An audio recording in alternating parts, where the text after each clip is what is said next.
Segunda de Reyes. Voy a estar leyendo capítulo 13, versos del 14 al 19. Así que te invito a que puedas ahí buscar conmigo y podamos leer.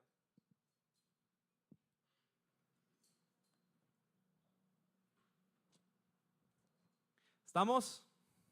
Puedes leerlo en pantalla conmigo. Dice aquí, ahí está. Dice aquí, cuando Eliseo se enfermó con la enfermedad de la cual había de morir, Joás, rey de Israel, descendió a él y lloró sobre su rostro y le dijo: Padre mío, los carros de Israel y sus hombres de a caballo. Y Eliseo le dijo: toma un arco y flechas. Y él tomó un arco y flechas. Entonces dijo al rey de Israel: pon tu mano en el arco. Y él puso su mano sobre el arco. Y entonces Eliseo colocó sus manos sobre las manos del rey y dijo: abre la ventana hacia el oriente. Y él la abrió. Entonces Eliseo dijo: tira. Y él tiró. Y Eliseo dijo: flecha de victoria del Señor y flecha de victoria sobre Aram, porque derrotarás a los arameos en Afec hasta exterminarlos. Entonces añadió: toma flechas. Y él las tomó y le dijo al rey de Israel: golpea la tierra. Y él la golpeó 3 veces y se detuvo. Y el hombre de Dios se enojó con él y dijo: deberías haber golpeado 5 o 6 veces. Entonces hubieras herido a Aram hasta exterminarlo. Pero ahora herirás a Aram solo 3 veces. ¿Por qué no oramos juntos hoy? Le pedimos al Espíritu Santo que Él pueda hablarnos a través de este pasaje. Así que cierra tus ojos ahí. Quiero que puedas orar. Espíritu Santo, gracias. Gracias te damos porque hoy creemos que tú estás aquí, Señor. Tú estás aquí con nosotros y hoy te pido que tu Espíritu Santo pueda hablar a nuestro corazón lo que estamos necesitando, Señor. No lo que queremos escuchar, te pido que puedas hablarnos lo que necesitamos escuchar, Padre. Sacúdenos, incomódanos y rétanos, Dios, para todo lo que está por venir para nuestras vidas. Hoy te pido, Señor, que tú puedas hablar a cada corazón, a cada mente y espíritu que está en este lugar, Padre, y podamos escuchar tu voz. En el nombre de Jesús, te doy gracias, Señor. Amén. Amén. ¿Cuántos quieren escuchar al Señor? Sabes, esta mañana voy a estar predicando, compartiendo un poco más acerca de lo que es el mover profético del Señor. Hace unos días mi esposa Cindy sintió en su corazón, gracias, sintió en su corazón que en este mes pudiéramos estar hablando más acerca de lo que es el mover profético de Dios, ¿verdad? Y rápidamente poniendo como solo una pequeña introducción, una pequeña base. ¿Cuántos saben que Jesús se movía de diferentes maneras y ministraba a las personas de tantas maneras diferentes? Habían personas que le decían rabí, un maestro. Habían personas que le decían profeta. Habían personas que lo identificaban como el buen pastor. Y en Jesús tú puedes ver tantas formas distintas en las cuales Él manifestaba y expresaba a Dios. Que Dios es tan grande, tan diverso, que realmente para que nosotros como humanos podamos expresarlo a Él necesitamos tantas perspectivas distintas, tantas formas, tantos diseños distintos, que entre cada uno podamos de esta manera mostrar una imagen más grande de Dios. La Biblia dice que Cristo era la gloria de Dios caminando, o sea, la imagen perfecta de Dios era visible en Él. Pero ¿cuántos saben que ninguno de nosotros es la imagen perfecta de Dios? ¿Estás de acuerdo conmigo? Nadie de nosotros puede reflejar la totalidad de Dios, porque somos tan limitados, somos tan pequeños, que es imposible que una persona pueda mostrar la magnitud, la excelencia, la grandeza de Dios. Y es por eso que el Señor nos llama a ser un cuerpo todos juntos. Porque ¿cuántos creen que, cuántos podemos reconocer que una persona es todo su ser y no una parte de su ser? Si yo solo conozco el ojo de una persona, no puedo decir que conozco a la persona. Y de esta manera, cuando yo solo conozco una expresión de Dios reflejada a través de una persona del cuerpo, pero no conozco a Dios a través de todo el cuerpo, mi imagen de Dios es bien pequeña. No sé si me explico con esto. O sea, cada persona va a expresar una faceta, una parte de Dios distinta, y al poder conocer a Dios a través de su cuerpo completo, vamos creando una imagen mayor y un conocimiento mayor del Señor para nosotros. ¿Y cuántos aquí tienen una pasión por conocer a Dios? Pero conocer a Dios, todo Dios.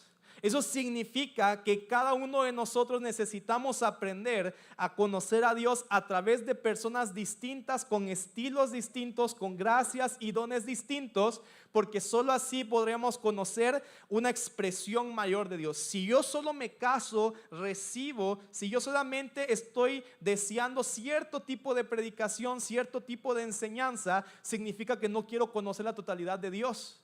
Solo quiero conocer aquella parte de Dios con la que me siento cómodo. Si llevamos todavía esta imagen del cuerpo, tal vez alguien aquí podría solo querer conocer la mente de Dios, pero no podría querer conocer las manos, los pies de Dios.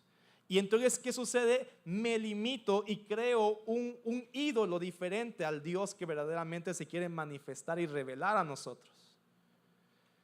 Pero cuando permito y estoy expuesto a las diferentes gracias del Señor, de esta manera puedo ir conociendo más y más la abundante sabiduría, conocimiento, excelencia de nuestro Señor.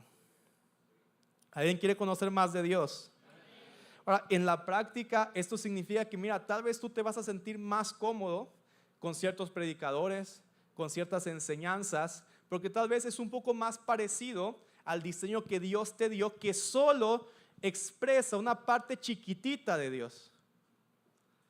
Y si tú solamente entonces buscas recibir, aprender o te sientes bien con aquello que es similar a ti, te estás perdiendo de muchísimo de Dios. Una persona que su corazón realmente desea, se expone a la totalidad de la gracia. Incluso si lo llamamos un bien pequeño, solamente aquí en la iglesia, cada predicador es bien diferente. Yo decía, si Julio predica, salimos llorando, ¿verdad? Diciendo. Y yo a veces oro, Señor, dame un corazón bueno como el de Julio, porque yo soy bien desgraciado. Y yo veo a Julio con tanto amor y compasión por las personas, y yo digo, no, hombre, yo sí soy bien demonio comparado con Julio. Y Javier, cada persona, Guillermo, Ana, todos los líderes también tienen una forma de expresar a Dios distinta, que al exponernos a ellos nos van ampliando un poco más quién es Dios. Cindy y yo somos totalmente distintos y no estamos predicando a un Dios diferente, sino que a cada quien por el diseño Dios nos ha permitido expresar una parte de Dios distinta, y que cada una de las partes del cuerpo va complementando esto. ¿Vamos bien? Ahora, y algo que sucede con lo profético, que es muchas veces aquella parte de Dios que más rechazamos, es que lo profético tiene la tendencia a incomodarnos, porque nos saca de nuestra racionalidad, lógica y aquello en lo que nos sentimos seguros, porque actúa en una dimensión de fe que va totalmente más allá de nuestra lógica racional. Y es por eso que a veces rechazamos lo profético, lo podemos ver como poco intelectual, lo podemos ver como absurdo, porque reta nuestra necesidad de querer que todo se acomode a una lógica racional, a algo medible, tangible, y eso es lo que hace es que provocarnos una incomodidad que, si no entendemos que Dios, que Cristo Jesús también es profeta y que Dios trasciende la lógica y la razón, estamos rechazando a Dios. ¿Estás aquí? Es más, si tú crees que solo es correcto aquellas partes de Dios que tú puedes entender, ya no es Dios. Porque si tú puedes entender a Dios, significa que Dios es más pequeño que tú. Entonces, cuando tú dices, esto no es de Dios porque no lo entiendo, lo que estás haciendo es creerte que tú eres Dios. Porque estás poniéndote en una posición de que todo lo que es de Dios es aquello que es más pequeño que mi capacidad de entender. Y de esta manera niego completamente quién es Dios. O sea, sé que suena medio filosófico, pero el punto que te quiero compartir es que si tú eres consciente de que Dios es más grande que tú, siempre tienen que haber muchas cosas de Dios que no entiendas, que te incomoden y que vayan más allá de lo que tú puedes comprender, porque eso te recuerda, hey, Dios es más grande que tú. Dios trasciende tu entendimiento, tu inteligencia, tu lógica. Nunca te va a llegar un momento en el que comprendamos todo lo de Dios, porque Él es más grande, más fuerte y más poderoso que nosotros. El problema es que cuando reducimos a Dios solo a lo que entendemos, solo a nuestra lógica y solo a lo que podemos sentirnos cómodos, rechazamos también lo que Dios quiere hacer en nosotros. Dile al que está junto a ti, no te pierdas lo que Dios quiere hacer en tu vida, solo porque no lo entiendes, solo porque te incomoda. Y mira, yo tuve la particularidad, podría llamarlo la bendición, de poder desde muy niño estar rodeado de personas muy proféticas, que hasta muchos diríamos que estaban medio locos, ¿no? Pero no eran locos, realmente era gente muy profética de Dios, y crecer en ambientes muy proféticos, donde buscábamos escuchar la voz de Dios, donde buscábamos conocerlo de una manera experiencial, profunda, no solamente en una forma mental, sino experimentar a Dios. Yo he contado en diferentes ocasiones que de adolescente parte de lo que jugábamos con nuestros amigos era profetizarnos y juzgar la profecía del otro, para ver si verdaderamente habían escuchado a Dios. Y ahí nos forjábamos, ¿verdad? Hierro con hierro. Decíamos, no, eso es puro cuento tuyo, eso no viene de parte de Dios. Y el que se enojaba, desde ahí le decíamos, no tienes identidad ministerial, porque tu ministerio no puede depender si lo hiciste bien o mal. Y así crecimos, es verdad, así crecimos. Entonces, desde muy pequeño, siempre estaba retado a entender que Dios no puede ser limitado a mi lógica, a mi razón, sino que siempre va a trascenderme, siempre va a ir más allá. Y muchas veces, aquellas cosas que Dios nos pide hacer, o aquellas cosas a través de las cuales Dios va a actuar o cómo lo va a hacer, no tienen ningún sentido lógico, racional, pero es ahí justamente cuando Dios empieza a retar nuestra fe. Dile al que está junto a ti, la fe es extraña. La fe actúa en lo que no entiendes. La fe actúa en lo que no es lógico.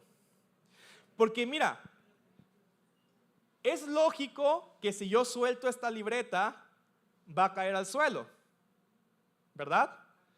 No necesito fe para creer que si lo suelto se va a caer. ¿Por qué? Porque es lógico, porque es lo normal. Entonces, cuando yo creo que estoy teniendo fe, porque Dios está actuando en la manera que yo espero que actúe, no es fe. Porque para que verdaderamente pueda haber fe, tiene que ser algo que esté por encima de la lógica, por encima de mi razón. Fe sería creer que si yo suelto esto va a flotar.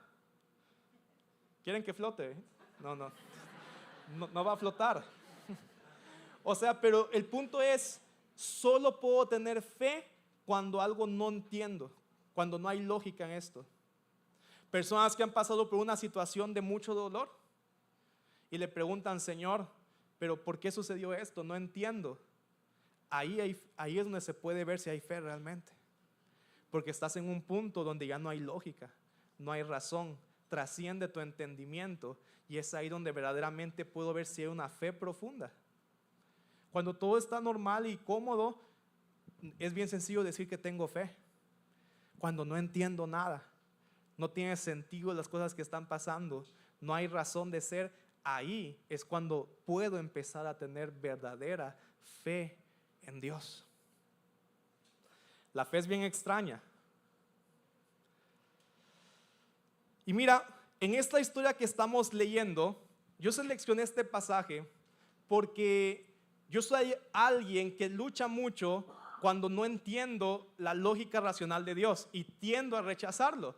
Pero de verdad, este pasaje yo siempre lo recuerdo en esos momentos, porque digo, no quiero ser como este rey Joás, que por no entender lo que Dios estaba haciendo se perdió de la gracia que Dios quería derramar sobre él. Y mira, y por eso es que seleccioné esta historia y quiero explicarla y desarrollarla un poquito. ¿Está bien? Empieza el versículo 14 diciendo, cuando Eliseo se enfermó con la enfermedad de la cual había de morir. Mira, y ya desde aquí nos empieza a retar un poco, porque para tener un poco más de contexto, durante el periodo de los reyes de Israel, hubieron dos profetas que fueron los profetas principales de la nación y de su época. Uno fue el profeta Elías y el otro fue el profeta Eliseo, que fue el discípulo de Elías. Pero había muchos profetas, pero realmente ellos eran alguien que Dios les había dado una autoridad muy fuerte a nivel de nación.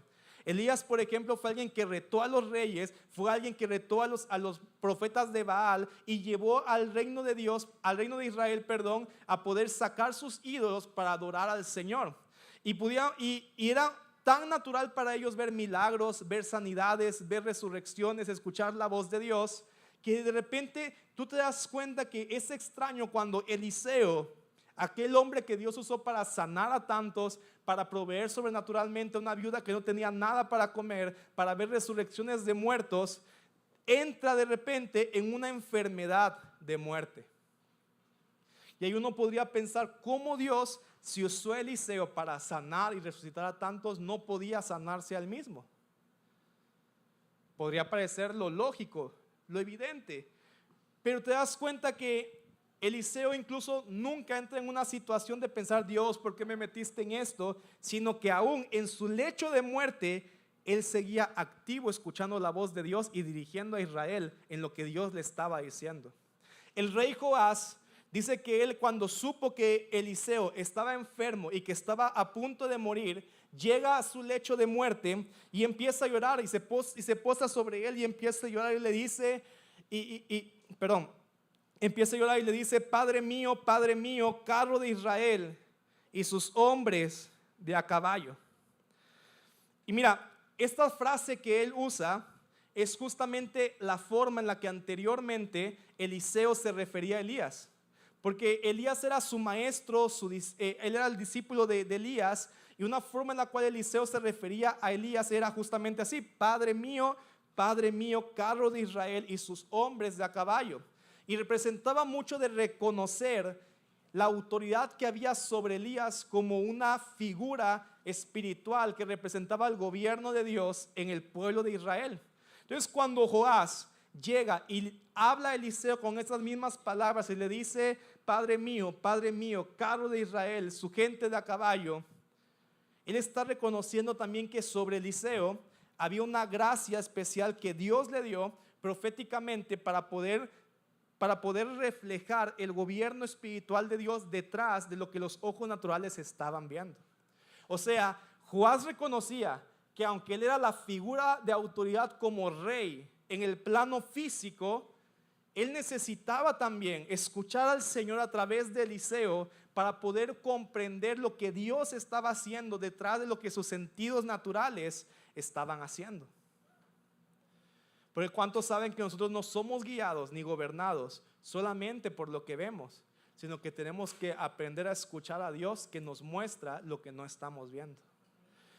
Para poder obedecer aquello que Dios nos llama a hacer y no lo que mis ojos naturales están viendo. Y mira, muchas veces también por eso Dios pone a tu alrededor gente con una gracia profética que te van a ayudar, a incomodar y a retar a muchas veces ver lo que tú en tu espíritu no estás viendo, porque tal vez lo que estamos limitando solo lo que nuestros ojos naturales están viendo en ese momento. Y eso es justo lo que Eliseo hacía para la voz de este hombre.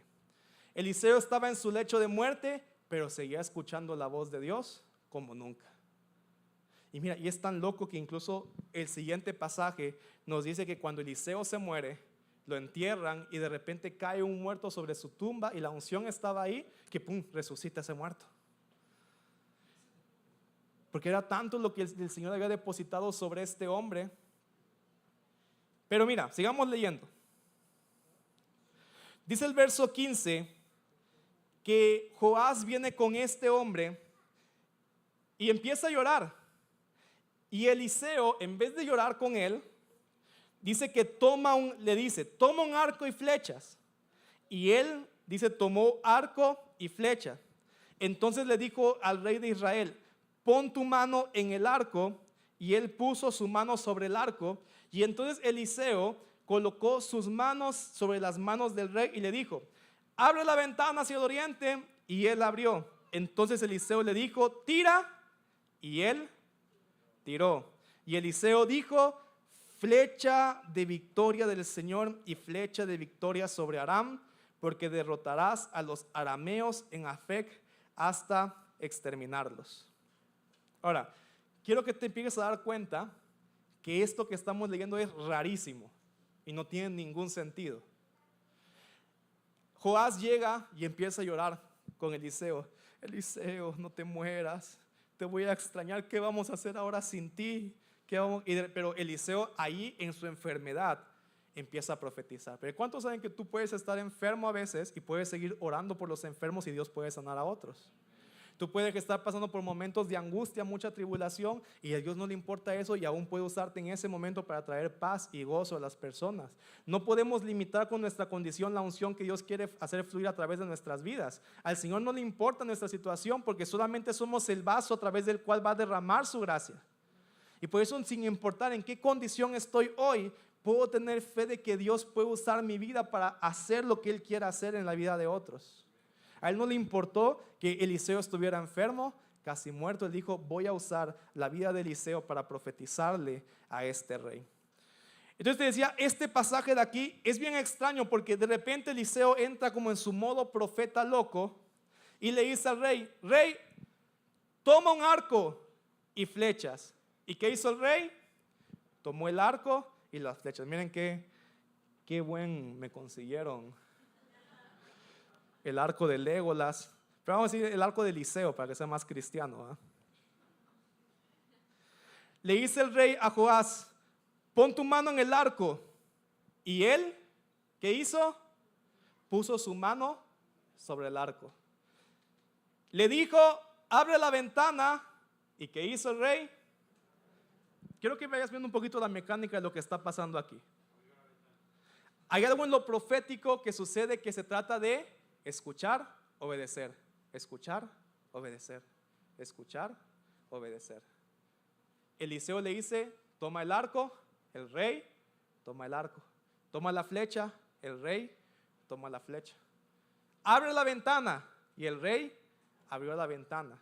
Mira, lo profético se trata básicamente de escuchar y obedecer, escuchar y obedecer. Y mira, cuando tú escuchas y obedeces, Dios te vuelve a hablar. Pero cuando tú escuchas y no obedeces, ¿para qué te va a hablar? Si le dice, toma el arco y lo toma la flecha, no, pero eso ya no. ¿Para qué le iba a dar la siguiente instrucción Dios cuando en la segunda instrucción ya no le hizo caso? ¿Estás conmigo? Ahora, si tú quieres escuchar constantemente la voz de Dios, no puedes frenar el fluir por desobediencia. O sea, la desobediencia es lo que corta el fluir de poder estar escuchando constantemente a Dios. Pero cuando Dios dice, en esta persona, ¿para qué le voy a hablar si no va a obedecer? Mejor busca hablarle a alguien que sí va a obedecer. ¿Estás conmigo? Entonces, Eliseo empieza a hablar a este rey y le empieza a dar instrucciones. ¿Quién quiere ayudarme a poder ilustrar esto? Josué. Está bien. Yo solo porque la gente dijo que Josué.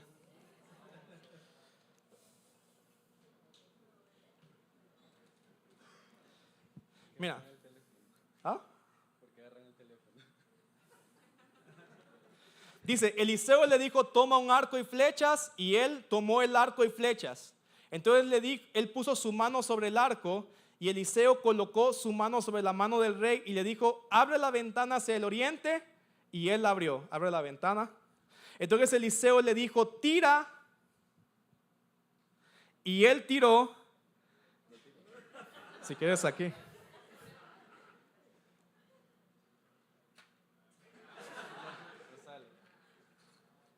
Por fuera. Uh-huh.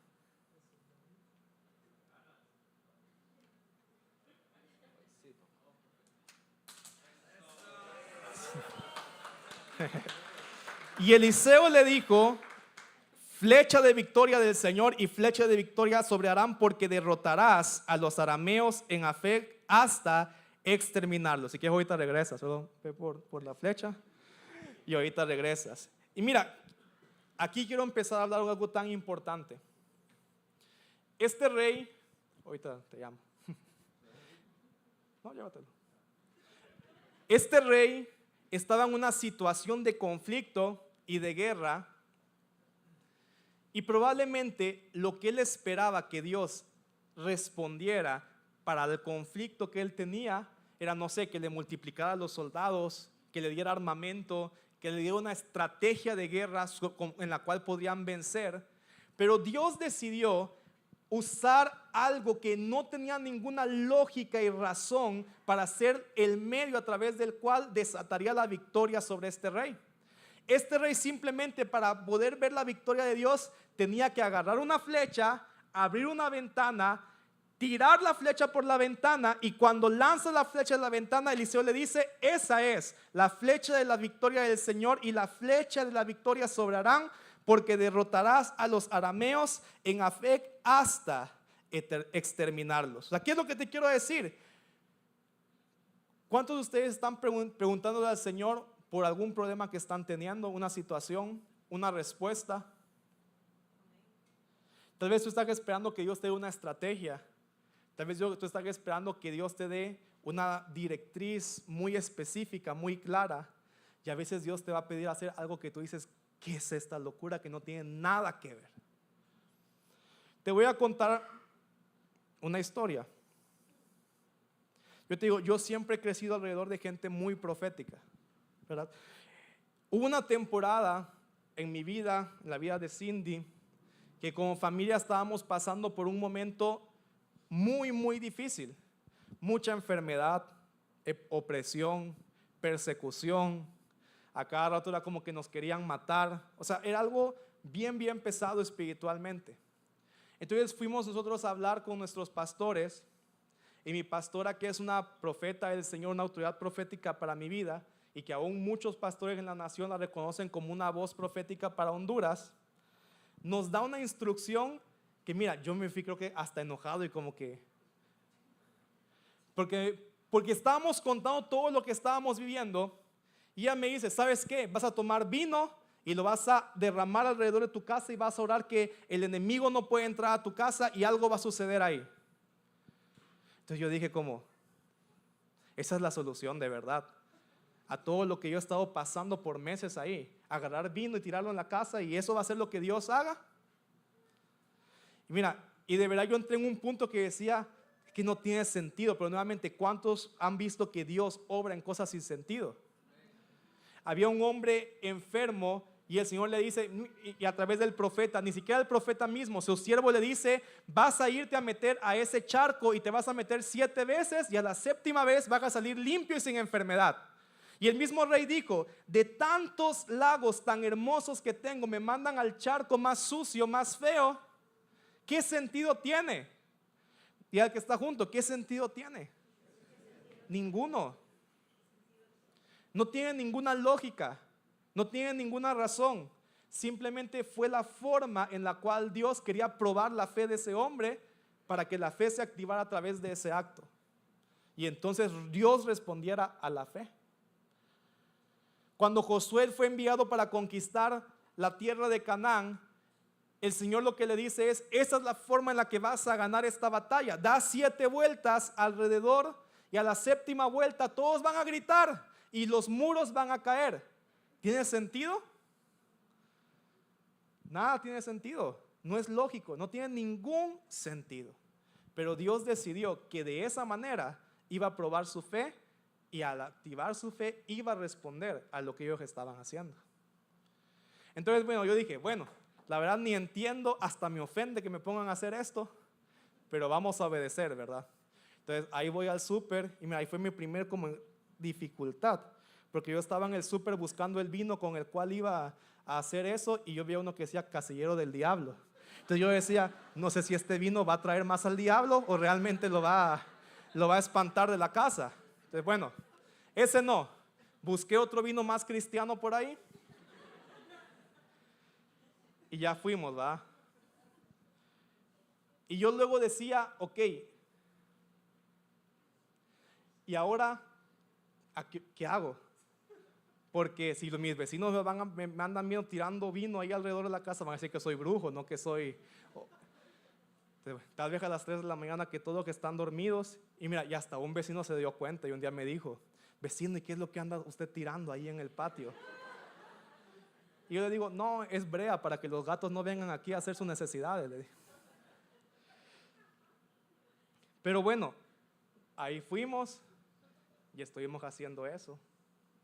A veces Dios te manda a ungir las puertas de tu casa y tú dices, ¿qué lógica tiene? Nada, no tiene ninguna lógica. Pero en ese acto Dios quiere mostrar tu fe que trasciende lo comprensible, lo racional, y manifestarse a través de ese acto que no tiene ningún sentido lógico y humano. ¿Estás conmigo? ¿Cuántos hombres fueron a la montaña de Valle Bonito, la última conexión de hombres? Aquí veo varios hombres, ¿va? Pero con voz de macho digan. ¿Se acuerdan del árbol al que los llevamos al final? Bueno, hay un árbol en esa montaña de Comayagua de Valle Bonito que es considerado el árbol más viejo de toda la región, a través del cual consideran que el 80% de los árboles de esa montaña son hijos de ese árbol, por así decirlo. Que ese fue como el que produjo la semilla que trajo ahí.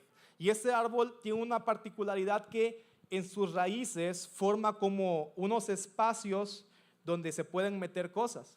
Y por muchos años los brujos de esa montaña utilizaban esos espacios en las raíces para hacer sacrificios, para poner animales muertos y para de esa manera en su fe, en lo oculto, declarar maldición sobre toda la montaña. Entonces, el pastor Joel, el profeta Joel, que es pastor en esa montaña, él nos contaba que una vez estaban orando y preguntándole al Señor, y mira, y orando por algo bien natural. No hay internet en la montaña, decían. ¿Cómo no vamos a estar sin internet en la montaña? Y probablemente uno hubiera pensado que la forma en la cual Dios iba a responder es que, alguien me dio el número de un gerente de Tigo, de un gerente de Claro, le voy a hablar al gerente para que, vengan, y esa es la forma. Pero dice que estaban orando y que el Señor los envió a sacar todos los sacrificios de ese árbol, a tirar aceite en ese árbol y declarar que la bendición de Dios venía sobre toda la montaña. Ahora, ¿estás de acuerdo que todo esto ya parece locura y todo? Y bueno, Instagram, TikTok está lleno de todos estos videos que grabamos de la gente haciendo locuras en la iglesia, ¿verdad? Y cuando nos lo compartimos decimos, qué loca la gente de las iglesias, todas las loqueras que hacen. Ahora, pero ¿qué pasaría si nosotros grabáramos lo que pasaba en la Biblia? Jesús poniéndole lodo en los ojos de las personas, Eliseo pidiendo que tiraran una flecha, cuando el profeta Oseas salió casi desnudo ahí caminando. No fue Oseas, perdón, pero todo lo que sucede en la Biblia, si lo mostráramos como videos hoy, todos dirían qué loca estaba esa gente. Pero es la forma en la que la sabiduría de Dios decidió manifestarse en la locura de los hombres. Entonces el profeta Joel y otros intercesores fueron, quitaron todo eso, tiraron aceite, oraron, y a los cuantos días y en los meses siguientes de repente empezaron a llegar antenas, internet, empezaron a pavimentar calles y muchas cosas que estaban como atrasadas por años en esa montaña. A través de ese acto profético se empezó a soltar que hubiera una evolución y un cambio en todo el ambiente territorial de ese lugar. Ahora, nuevamente, ¿fue por el acto que hicieron? ¿El poder está en el acto? ¿O el acto simplemente es el medio para mostrar nuestra fe, para que el Dios que puede hacer todo lo imposible, haga lo imposible? Incluso, simplemente llevarlo a un punto de orar y creer que Dios va a hacer, lógicamente o racionalmente no tiene sentido, pero en esa oración es puesta la fe y la fe actúa y Dios se mueve. ¿Estás conmigo? Ahora, lo siguiente que te quiero compartir es: no dejes que tu lógica detenga la bendición de Dios. Ahora sí, Josué, puedes volver acá. Dice que Eliseo le dice al rey, ya después de que tiró la flecha y todo, le dice: toma las flechas. Ahorita esta es sin arco, solo la flecha. Toma las flechas, y él las tomó Y le dice Eliseo al rey de Israel, golpea la tierra. Y él la golpeó 3 veces. 3 veces golpear. Y mira, y dice, y el hombre de Dios se enojó con él. Y le dijo, deberías haber golpeado 5 o 6 veces. Entonces hubieras herido a Aram hasta exterminarlo, pero ahora herirás a Aram solo 3 veces. Si quieres ya, no es regaño para ti, es para Joás. Mira, nuevamente todo esto no tiene sentido. ¿Qué pasaría si alguien te mandara un reel de gente en una iglesia golpeando el suelo? Señor, hasta que venga tu victoria, hasta que venga tu victoria, hasta que venga tu victoria. O sea, ¿estás de acuerdo conmigo que tú dirías, qué locura lo que está pasando en esa iglesia? ¿Estás de acuerdo conmigo? Eso es lo que hizo Eliseo con Joás.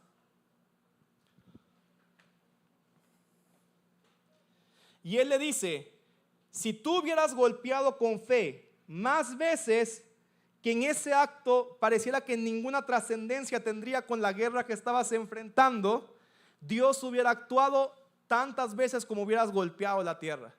Pero como solo golpeaste 3 veces, hasta ahí será limitado lo que Dios va a hacer en tu vida. Ahora, yo me imagino por qué, y es aquí por eso que yo me identifico con Joás. ¿Por qué este hombre solo golpeó 3 veces? Porque no tiene sentido. Es ofensivo. Que tú estés pasando por una enfermedad y que yo te diga, golpea la tierra para que seas sano, es ofensivo. Yo haría hasta enojado solamente para que vean que obedezco, pero no estoy creyendo, no estoy. Entonces, esa forma de limitar a Dios, de querer que Dios se acomode a mi razón, a mi comodidad y a lo que no me ofende, siempre termina limitando lo que Dios quiere hacer en mi vida. Porque nuevamente, ¿qué estoy haciendo? Que Dios sea más chiquito que yo, que Dios haga las cosas como yo quiero que se hagan, que Dios haga las cosas en mi forma de ver la vida, en lugar de dejar a Dios ser Dios, que Él haga lo que quiera hacer, yo solo escucho y obedezco.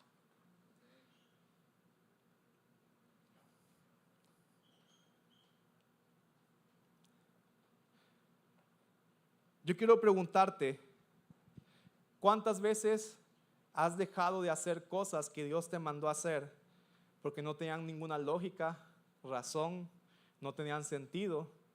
O tal vez nunca te has atrevido a hacer algo que vaya más allá de lo que te hace sentir cómodo y lo que tiene sentido en tu mente racional limitada. Cada golpe no era que el golpe en sí tenía el poder, sino que cada golpe reflejaba la fe que este hombre tenía en Dios. Y no te das cuenta que tal vez el milagro que estás esperando, la respuesta que estás buscando puede estar en el próximo golpe. Pero si tú paras ahora, se para lo que Dios quería hacer. Uno puede pensar, no, si Dios quiere hacerlo, lo va a hacer. No es así en la Biblia. Hay cosas que limitamos cuando nuestra fe no está en alineamiento con lo que Dios está hablando que quería hacer en nuestra vida. Y este hombre limitó la promesa que le dijo, vas a exterminar a estos enemigos, pero por su falta de fe y su falta de acción en este acto profético, no vio lo que el Señor estaba haciendo. Imagínate que en esa instrucción que Dios le da a Israel, como les dijo, den 7 vueltas a Jericó, ellos que estuvieran como 1, no pasa nada, 2, no pasa nada, 3, no pasa nada, 4, 5, 6, no pasa nada, y que dijeran, ¿sabes qué? No tiene sentido eso de andar dando vueltas. Mejor vayamos de una vez porque Dios está con nosotros y peleemos ahora. ¿Qué crees que hubiera pasado? Se los hubieran echado a todos. En la lógica humana era más efectivo ir a pelear que andar dando vueltas. Pero en la lógica de Dios, la victoria se iba a dar en la 7ª vuelta, que no tenía sentido, pero así Dios iba a actuar. Yo espero que te sientas un poquito ofendido con todo lo que estoy diciendo, porque si no, no tendría sentido la predicación. O sea, mi punto es ofenderte para que después tú vayas con Dios y digas, Señor, a ver qué. Cuando escucho historias de mi pastora, primero pienso que loca está mi pastora. Pero ya después digo, pero yo necesitaría estar un poquito más loco como ella, porque ¿cómo le responde el Señor todas las cosas que ella le pide. Ella ha contado, y creo que en ocasiones tal vez Cindy o ustedes han escuchado, que una vez el Señor la empezó a inquietar por una propiedad que estaba detrás de una propiedad que ellos tienen negocios, y que dijo, sentía que el Señor le estaba diciendo que Él le iba a dar esa propiedad. En la lógica humana, ellos ya no tienen edad para pedir préstamos, para pedir crédito, y ni siquiera estaba a la venta ese lugar. Pero de repente siente que Dios le da una instrucción en su corazón, y mira qué instrucción, ¿verdad? Y siente que lo que Dios la manda a hacer es poner una grabadora con la canción de El muro se cayó, dando gloria a Dios, y que llamara a todos los intercesores que estaban con ella, pusieran sus manos sobre la pared y cantaran, este muro se cae, este muro se cae. Ahora, si yo los grababa en TikTok, ahí van a estar compartiendo, ¿va? Qué locos, qué irracionales, qué incultos, ¿va? Pero ¿qué creen? Después de eso, la persona que estaba atrás los llama, los contacta ofreciéndoles vender, llegó el financiamiento, llegaron todas las cosas y no tenía sentido que ese acto fuera el instrumento, pero fue la prueba de la fe para que Dios desatara lo que quería hacer. Entonces créeme, Dios te va a incomodar para ver si realmente tienes fe en Él o estás viviendo una espiritualidad vaga, limitada en lo que te hace sentir cómodo, racional, culto o cualquier atributo que te quieras poner. Es lo que está junto, con amor.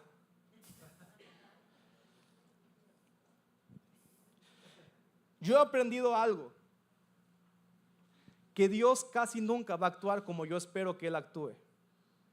Que Dios casi nunca va a hacer las cosas como yo quisiera que Él hiciera las cosas.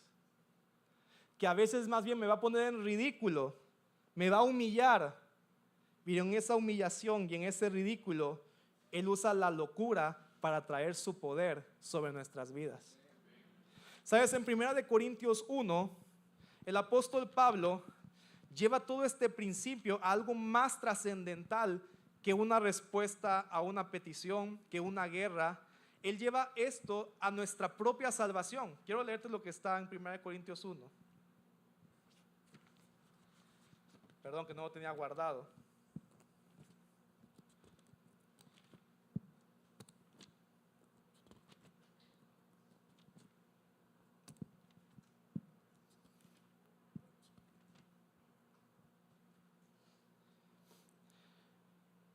Primera de Corintios 1:18 dice, porque la palabra de la cruz es necedad, y en la NBI, el Reina Valera te va a decir, es locura para los que se pierden, pero para nosotros los salvos es poder de Dios, porque está escrito, destruiré la sabiduría de los sabios y el entendimiento de los inteligentes desecharé. ¿Dónde está el sabio? ¿Dónde está el escriba? ¿Dónde está el que sabe discutir en este siglo? ¿No ha hecho Dios que la sabiduría de este mundo sea necedad? Pues ya que en la sabiduría de Dios el mundo no conoció a Dios por medio de su propia sabiduría, agradó a Dios mediante la necedad de la predicación salvar a los que creen. Y me encanta cómo dice, ¿dónde está el sabio? ¿Dónde está el escriba? ¿Dónde está el que sabe discutir en este siglo? Porque mira, nosotros podemos conocer muchísimo la Biblia, hacer una mega exégesis, un análisis cultural, y a veces Dios te va a decir, no me importa nada de eso, si tú pones aceite en la puerta de tu casa vas a ver un milagro. Entonces tú dices, la misma tradición que tenía mi abuelita, que me llenaba de aceite de pies a cabeza todos los días para sacarme el chamuco, es la misma instrucción que Dios me está pidiendo después de haber estudiado tantos años su escritura y su palabra. Y Dios dice, ¿dónde están los sabios? ¿Dónde están los inteligentes? ¿Dónde están los escribas? Voy a usar cosas que humillan la sabiduría humana para mostrar que el poder de Dios no está en la sabiduría humana. El poder de Dios está en una fe y en un Dios que trasciende nuestra sabiduría. Ahora, no quiero decir que no tenemos que estudiar. No quiero decir que no hay sabiduría para algunas cosas. Pero Dios muchas veces nos reta para sacarnos de nuestra caja a moverse en cosas que trascienden nuestra sabiduría humana. ¿Sigues aquí conmigo? ¿O ya te perdí y te ofendí hace rato? ¿Qué iba a decir ahorita? Pablo en 1 Corintios 1 lleva este punto a hablar acerca de nuestra salvación. Porque el pueblo de Israel, ellos creían que vendría un Mesías a salvarlo. Pero en su mente racional, ese Mesías iba a ser un líder político que sacaría la opresión de los romanos, que traería reformas sociales, que traería reformas políticas y traería un orden a su reino. Y Dios, en cambio, decide mandar a un judío, a un maestro que moriría en una cruz, y esa sería la forma en la cual salvaría no solo a Israel, sino a todo el mundo. Ahora, para que entendamos, hoy tal vez la cruz para nosotros representa algo bonito, pero en aquel tiempo hablar de una cruz era como hablar de una guillotina o hablar de una silla eléctrica donde un criminal es asesinado. Entonces, si en nuestros tiempos Dios dijera, quiero salvar a la humanidad, tú te imaginarías, ¿verdad? Alguien así tipo Nayib Bukele y eso. Bueno, ya ahorita ya hay mucha gente en contra de Nayib Bukele, ¿verdad? Pero en aquel tiempo lo veían como ese gobernador mesiánico que traía las reformas que necesitamos. Entonces, eso es lo que necesitamos para Honduras, un Bukele, no sé qué, y tanta lo que era. Pero, y Dios podía haber mandado a una persona que lo agarraran de preso y lo ejecutaran en una silla eléctrica y diría, a través de que ese hombre se murió, tú eres salvo. ¿Qué dirías tú? No tiene ningún sentido. ¿Estás conmigo?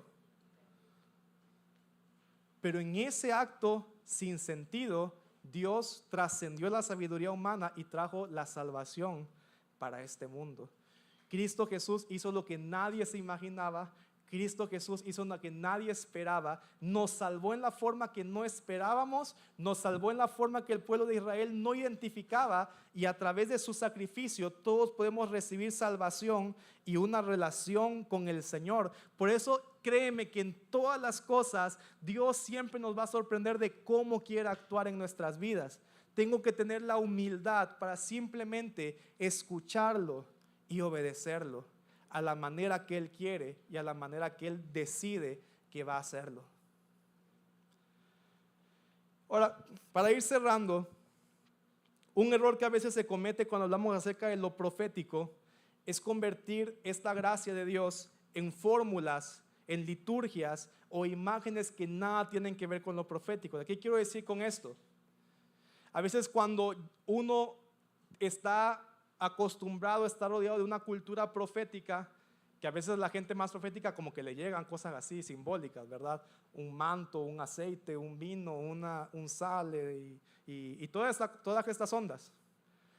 Y es un grave error crear fórmulas a partir de algo que tal vez Dios te pidió hacer en el pasado y quererlo tú decirle a que todos los demás lo hagan de la misma manera. Y rápidamente me explico. Si tú te das cuenta, Jesús sanaba de formas muy distintas, pero nunca repetía cómo sanaba a alguien. Había un hombre ciego y el Señor decidió sanarlo de una manera ilógica, escupiendo, creando lodo, poniéndolo en los ojos, mandándolo a lavarse, y esa fue como Dios lo sanó. Pero tú no ves que Jesús entonces a partir de ahí dijera, ya descubrí cómo se sanan a los ciegos. Ahora todos hagan lodo, pónganle lodo en los ojos y así se van a sanar. Nunca hizo Jesús eso, ¿verdad? Solo fue en ese momento. Igual, a Israel, Dios le pidió en Jericó, tomando los ejemplos que he dicho, dar 7 vueltas, y ahí así les contestó, pero no se convirtió en una fórmula de que cada vez que ellos quisieran ganar una batalla, tenían que dar 7 vueltas, porque eso fue solo ahí. ¿Me sigues? A Naamán le dijo, ve y báñate en ese charco 7 veces, pero nunca dijo Jesús, Dios, nunca dijo el Señor, todos los que se metan a ese charco 7 veces van a ser sanados. No era así, no lo convirtió en fórmula, solo fue a Naamán al que actuó de esta manera. Entonces, ¿qué es lo que sucede a veces y es un grave error? Tal vez una vez tú estabas pasando por una situación difícil y sentiste en tu corazón que lo que tenías que hacer era, no sé, ayunar 3 días, y después de ese ayuno Dios te contestó. Qué bueno. El error es que ahora tú le digas, ¿sabes qué, manita? Yo un día pasé por ese mismo problema que tú, pero mira, me metí a un ayuno 3 días y vieras cómo el Señor me contestó después de ese ayuno. ¿Deberías tú hacer lo mismo? Ese es un error. ¿Me sigues? Tal vez, no sé, un día tú sentiste, como la instrucción que me dieron a mí, tirar vino alrededor de la casa, y Dios respondió en esa manera, a través de esa instrucción. Pero qué error sería que yo les dijera: todos los que estén pasando por una temporada oscura, vayan, compren un vino y tírenle vino a su casa. Porque entonces ya estoy haciendo como mi receta médica de menjurjes cristianos y conjuros. ¿Estás de acuerdo conmigo? O sea, lo profético no son conjuros, lo profético no son fórmulas. Y es más, me gusta una frase que guardé de James Gold, que es uno de los maestros que trajo mucha enseñanza en la restauración profética. Y él escribe y dice: el mover profético no debe convertirse en una fórmula mecánica, debe ser un fluir del Espíritu que no se puede predecir ni controlar. Ahora, llevo todo esto porque el punto es: hablar de lo profético y ser más profético no significa hacer más actos locos. Eso no es ser profético. Ser profético no significa tener fórmulas de el aceite es para esto, este manto es para esto. Eso no es ser más profético. Ser profético significa estar constantemente escuchando al Señor y obedeciendo. Lo que yo te estaba diciendo acerca de la lógica es que las instrucciones que muchas veces Dios te va a dar no tienen ningún sentido, lógica ni racionalidad, pero son de Dios. Pero solo van a funcionar si las escuchaste de Dios en ese momento. No si alguien te dio un menjurje, no si alguien te contó lo que le funcionó a él, a la abuelita, y que hagas lo mismo. No, solo si tú estás escuchando a Dios va a funcionar lo que Dios te está mandando a hacer. ¿Estás conmigo? Si yo hiciera algo equivocado, yo te podría decir: ahora todos golpeen el piso y el que más golpee va a ser el que va a ser más bendecido de este día. Pero no, porque estaría agarrando una fórmula que vi en esta historia y queriéndola aplicar como receta médica para todos. Pero el principio es que Eliseo, eso fue lo que escuchó en ese momento, y esa fue la instrucción de Dios que recibió. Pero la pregunta es: ¿qué estás escuchando tú y qué instrucción te está dando Dios a ti? Pregúntale al que está junto: ¿qué estás escuchando? Yo no te puedo dar una receta, de verdad.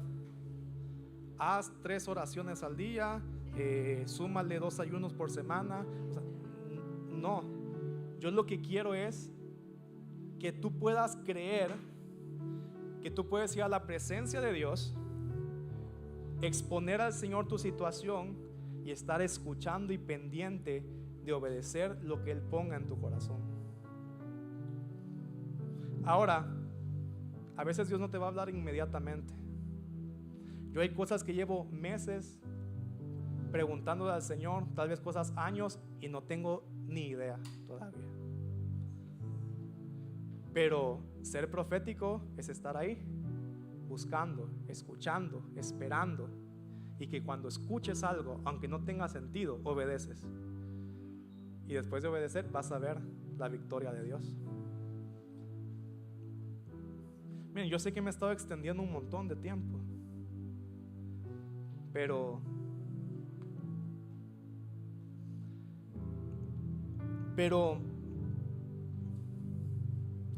ni sé por qué lo estoy haciendo, la verdad.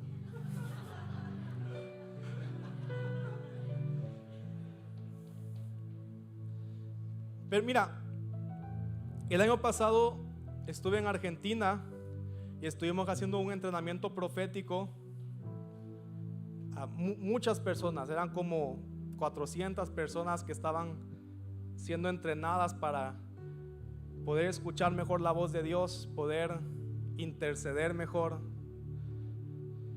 Y en esos entrenamientos, que es chistoso porque a mí siempre me dan las clases que parecen más bien a veces antiproféticas.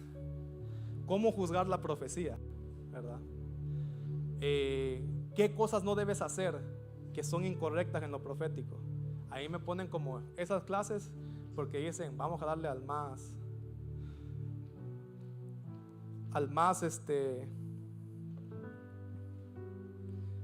duro, vamos a ponerles esas.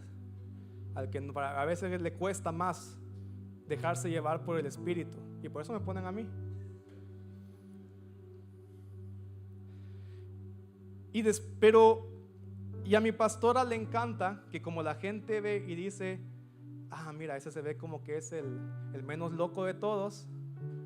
Cuando hacen experimentos o pruebas, o no sería la forma correcta, cuando hacen demostraciones del Espíritu de Dios, le encanta llamarme como conejillo de indias, porque así la gente dice, pues si al más duro de todos Dios le puede hablar, pues a mí también Dios me puede hablar. Pero he aprendido que, mira, que cuando tú estás escuchando a Dios, a veces tal vez estás teniendo un pensamiento, una idea, una corazonada, una imagen, y desde ahí ya entra la lucha de lógica, razón contra espíritu, porque vas a estar preguntándote, ¿será Dios o será mi mente? ¿Será Dios o será mi imaginación? No sé si a alguien le ha pasado muchas veces eso. Y a veces sí es tu imaginación, o sea, no estoy diciendo que no. A veces sí es tu imaginación, a veces sí es tu pensamiento, y como dicen, y a veces el sueño profético que tuviste fue porque te metiste una hamburguesa a las 11 de la noche y la indigestión tenía tu mente en otra onda. Pero yo he aprendido a que cuando siento algo lo comparto, y al compartirlo ahí se verá si es de Dios o no. Y Dios me sorprende, y más bien, y cuando trato de razonar lo que estoy percibiendo de Dios, me equivoco. Por eso ya mejor ni razono y solo digo como veo, como siento. En ese entrenamiento había una gracia profética tan fuerte que al final yo fui el más sorprendido de ver cómo Dios habló cosas tan precisas, tan directas. Y recuerdo que yo estaba orando por un hombre, y mientras yo oraba, en mi mente empezaba a ver edificios, y sentí que debía decirle, Dios te ha llamado a ser un constructor de edificios y no de casas. Para mí no tiene sentido, ¿va? Le dije, mira, yo lo que siento es que Dios te ha llamado a ser un constructor de edificios y no un constructor de casas. Y después la regué porque le empecé a poner mi lógica. Yo dije, ¿qué significará esto? Entonces mi lógica es, él ha de ser un intercesor de los buenos, ¿verdad? Aquel que no construye solo cosas pequeñas en el espíritu, sino que aquel que construye grandes edificaciones para el Señor. Y le empecé yo según a decir, y el Señor te ha llamado a interceder y a levantar grandes edificaciones para Él, no sé qué. Y ahora fue como que volví y dije, yo creo que eso como que lo estoy poniendo yo por querer entender. Terminó toda esa sesión, y él se acerca conmigo y me dice, te voy a contar algo. Yo estaba, dice, yo era el gerente de una empresa multinacional muy grande en Argentina, y el año pasado decidí renunciar a mi trabajo y emprender con mi familia un negocio de construir edificios de apartamentos en la ciudad.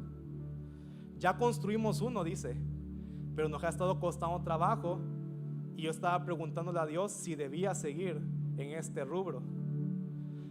Y a través de la palabra que me compartiste me decía, entendí que Dios justamente estaba confirmando que Él quería que yo siguiera construyendo edificios. Digo, para mí jamás por mi mente iba a pasar algo así, pero yo simplemente entendí que no tengo que entender ni racionalizar lo que Dios me está dando. Yo no escucho, suelto, obedezco. Y esa persona sabía qué era lo que significaba esa palabra. A una muchacha llegó, y yo tenía una visión, y le decía, mira, yo lo que te veo con 2 diplomas en la mano. No sé si es que tienes que estudiar 2 carreras o qué significa, pero eso es lo único que veo para ti. Y después me contó, mira, yo estoy a punto de entrar a la universidad, pero no sabía si estudiar una carrera ministerial, pero una carrera ministerial no oficial, era como un diploma, o meterme a la universidad y estudiar. Ahora, después yo entendí, porque yo no sabía, que en esa ciudad de Argentina es mínimo los jóvenes que se meten a estudiar una carrera universitaria. Casi nadie estudia la universidad en esa ciudad. Pero yo entendía que el Señor lo que estaba hablando a esta joven era que no era ni una ni otra, sino todo lo contrario. No, eso dice Cantinflas, pero quería ver si me agarraban ahí Lo que yo sentía era que el Señor estaba guiando a esta joven a que no era una u otra, sino que Dios le iba a permitir estudiar su carrera universitaria y al mismo tiempo prepararse ministerialmente para lo que Dios iba a hacer. Pero yo no lo entendía, yo solamente decía lo que estaba en mi corazón decir. Y para esa persona sí tenía significado, pero para mí no. Y te digo todo esto no para que tú pienses que soy bien profético, porque yo soy el menos profético de todos, sino para que entiendas que la fe en el Señor es simplemente escuchar con humildad. Tal vez a veces no lo entiendes, y obedecer. Escuchar, obedecer, y después te sorprendes cuando te das cuenta cómo en eso que no entendías Dios se manifestó y se glorificó, aunque no le entendías nada. ¿Estás aquí conmigo? Después de ofenderte mucho esta mañana, quiero decirte que Dios quiere hablarte y que Dios quiere también usarte para hablar a otros. No que les des fórmulas, recetas, sino que realmente puedas estar todo el tiempo escuchando al Señor. Todo el tiempo escuchando al Señor. Es increíble cuando tú lees la iglesia de los Hechos. Dios le decía a Ananías: va a llegar un hombre a tu casa ciego, vas a orar por él, y ese hombre Dios lo va a usar. Y así se manejaba esa iglesia. Vas a ir a aquella calle y ahí te vas a encontrar con un hombre que va a orar por ti. ¿Y cuántas veces hemos perdido estar atentos a este espíritu que está hablando para poder ser guiados por la voz de Dios constantemente en lo que Él nos está mandando a hacer?